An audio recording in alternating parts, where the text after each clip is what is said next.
Assalamualaikum warahmatullahi wabarakatuh. Kembali lagi di AI Podcast.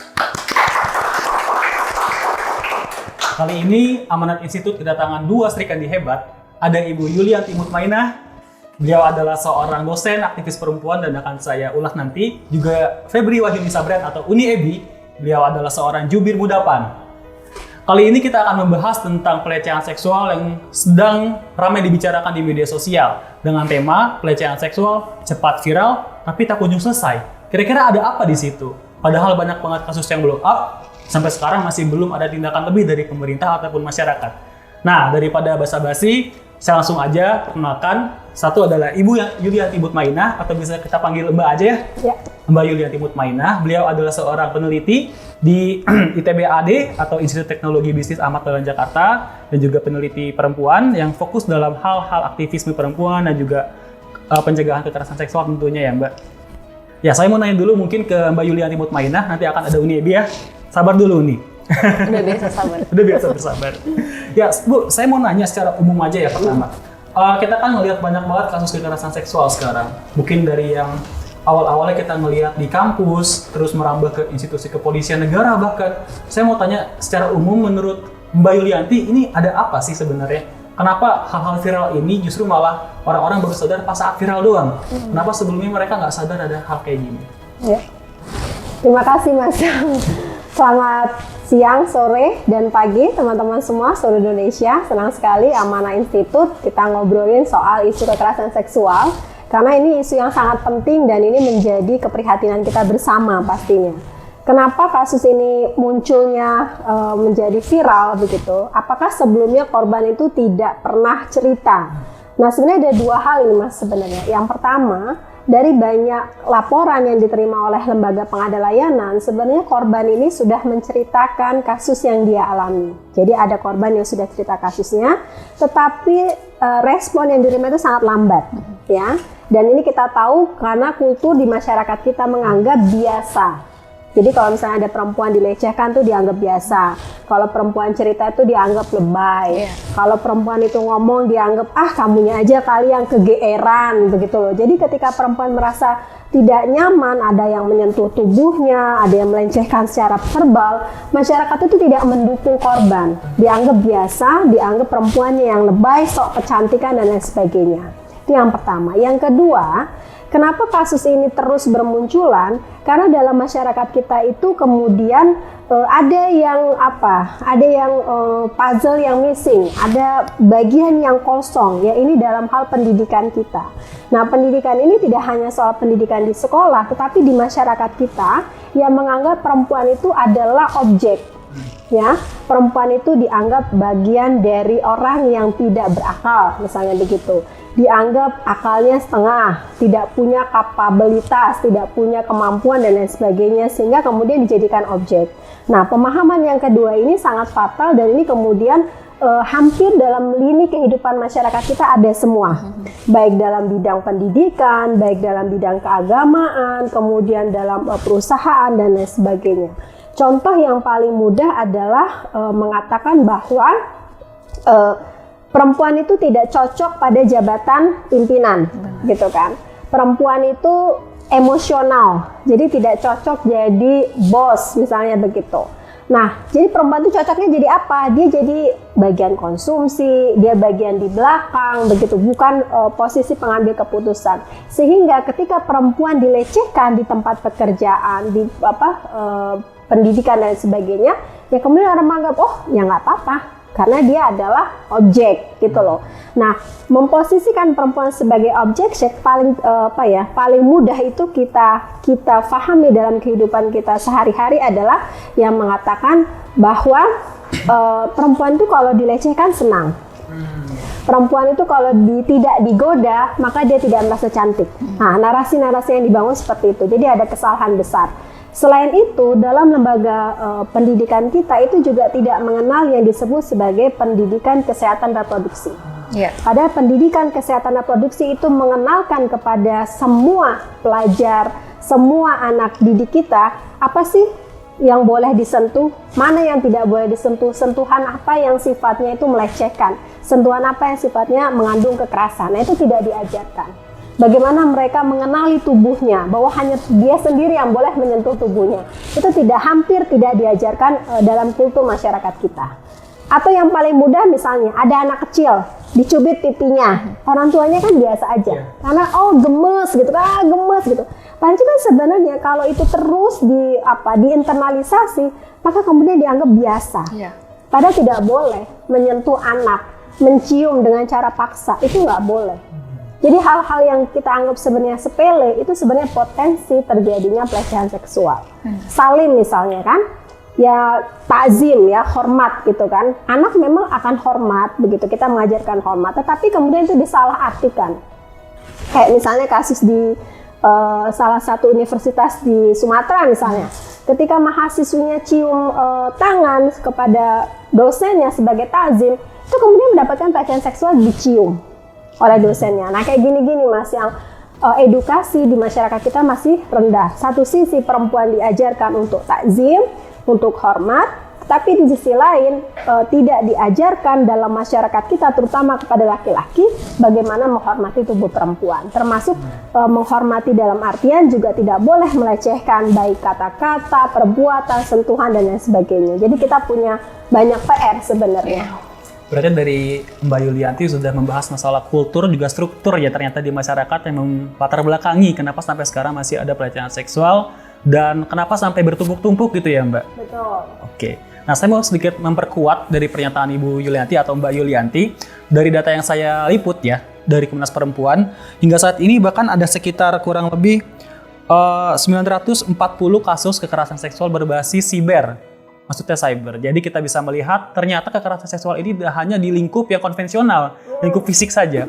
Bahkan dunia digital, di mana kita melihat banyaknya orang-orang yang berinteraksi secara media sosial, bahkan di game pun itu adalah lingkup digital. Mereka malah melecehkan antar temannya, saling berinteraksi, tapi tidak disadari mereka telah melecehkan komunikan dan komunikatornya. Nah, saya mau nanya ke Mbak dari Febri Wahyuni Sabran atau UNEBI, kira-kira apa pandangannya dari pelecehan seksual di dunia digital ini? Apakah ini menjadi suatu urgensi yang harus segera diurus? Karena kan kita anak muda ya, pasti sering banget berinteraksi di dunia digital daripada di dunia konvensional. Ya. Gimana? Sebenarnya kasus pelecehan di digital itu sudah ada terjadi tahun lalu. Itu ada kasus antara selebgram dengan psikolog. Tidak usah mention siapa namanya. Mungkin teman-teman yang di luar sana pasti yang mengikuti pasti tahu isunya yang mana. Nah, si korban melaporkan pelecehan yang dilakukan oleh si pelaku terhadap kepolisian.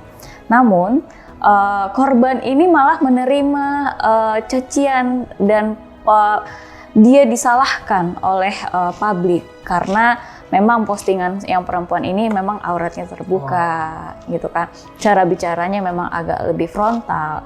Tapi kan kembali lagi seperti yang disampaikan Mbak Yulianti tadi, bahwa kekerasan itu terjadi bukan karena kemauan si korban, tapi karena korban itu tidak berdaya sebenarnya gitu loh. Karena ketidakberdayaan kita, si pelaku merasa kita tidak berdaya, dia berani melakukan itu. Kalau si pelaku merasa kita punya power, dia tidak akan berani melakukan pelecehan itu sendiri. Dan saya secara pribadi pun, walaupun sekarang sudah bergerak dan berkontribusi di dunia politik, sering sekali mendapatkan pelecehan-pelecehan bahwa kita sebagai perempuan, walaupun kita sudah bikin benteng sekuat apapun, yang namanya perempuan itu dalam stigma ya, patriarki, merasa perempuan ini lemah. Padahal kan sejatinya tidak seperti itu, gitu loh. Jadi kembali lagi, bagaimana supaya bisa mengantisipasi ini adalah dengan regulasi. Dengan adanya regulasi, jika ada regulasi yang mengatur bahwa jadi korban-korban yang mendapatkan pelecehan seksual ini bisa bentengnya kan udah ada benteng nih, tapi kita tidak ada prajuritnya lah istilahnya gitu loh yang membantu kita. Kayak istilahkanlah perempuan ini sebagai ratu atau putri dalam sebuah istana yang berada di sebuah istana yang besar, yang ada benteng yang besar. Tapi kita tidak ada prajurit yang menjaga kita di situ. Kita sendirian dalam istana itu, percuma. Oleh sebab itu kita membutuhkan regulasi yang bisa menjaga kita para perempuan untuk bisa terjauhkan dari pelecehan seksual ini dan kekerasan seksual ini gitu. Berarti kalau saya analogikan karena kita di masa pandemi Bu ya, pelecehan seksual adalah virusnya, kita butuh vaksin ini. Vaksin ini dapat berupa struktur dari masyarakat, persepsinya atau bahkan regulasi ya. Mbak sama Yuni. Oke, ini menarik. Terus kemudian saya akan menanyakan ke dua narasumber kita tentang hal-hal yang terkait pelecehan seksual juga yang sedang berkembang di masyarakat. Mungkin salah satu contohnya adalah yang melibatkan antar institusi dan juga individu ya, Mbak. Kita melihat ada banyak sekali kasus dan salah satunya adalah yang melibatkan oknum ya, aparat kepolisian dengan pacarnya mungkin yang sampai meninggal. Itu dari pandangan Mbak Yulianti dan Uni Ebi bagaimana? Kenapa bisa seorang aparat yang memang merupakan representasi dari negara itu sendiri justru malah menindas warga sipilnya dengan cara yang keji seperti itu? Itu gimana? Ya. Sebenarnya gini Mas, kalau kita ingat ada 3 bangunan struktur hukum, itu kan ada kultur, ada struktur, dan kemudian ada substansi, ya. Dari segi kultur di masyarakat kita yang tadi saya bilang, perempuan itu memang sudah diposisikan sebagai objek. Ketika dia pacaran, pacarnya, jadi kekerasan dalam pacaran itu akan bilang gini, kamu kalau suka sama saya, kalau cinta sama saya, buktikan. Cara membuktikannya adalah kamu harus tidur dengan saya dan mau. Kalau kamu nggak mau tidur sama saya, berarti kamu nggak cinta. Gitu. Jadi ada tekanan. Yang sebenarnya perempuan sendiri itu nggak mau melakukan itu. Pada kasus di mana yang sempat viral ya, karena N itu kemudian meninggal begitu, ini kan pacarnya, dugaan kuat ini kan bukan hanya dipaksa, tetapi diperkosa. Korbannya kan diperkosa, jadi dikasih minuman, tidak sadarkan diri. Jadi dari segi kultur, kemudian laki-laki ini menganggap saya menguasai tubuh perempuan. Jadi kalau sudah jadi pacar, seolah itu menjadi milik. Kalau sudah jadi istri, seolah itu menjadi milik, gitu loh. Jadi perempuan itu kemudian tidak punya hak otoritas atas tubuhnya, begitu. Jadi kemudian merasa memiliki laki-laki dalam kultur. Nah, pada kasus yang tadi Mas tanyakan, begitu, masyarakat kan, keluarga itu kan nggak mendukung. Jadi ketika korban mengatakan kepada keluarga laki-laki bahwa saya diperkosa dan kemudian saya hamil, ibunya yang laki-laki, ibunya pelaku itu kan malah menyuruh menggugurkan dan berkata bahwa nama baik, atas nama baik, begitu kan, atas nama baik, lagi-lagi kan begitu.